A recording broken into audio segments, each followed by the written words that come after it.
T twenty world কাপের জন্য Bangladesh team কেমন হলো চলুন দেখা যাক।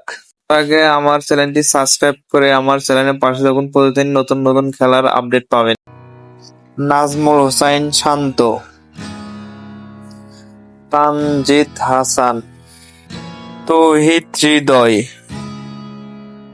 আফিফ হোসাইন, মাহাদি হাসান, মাহমুদুল্লাহ, সাকিব আল হাসান, সৌম্য সরকার, জাকের আলী,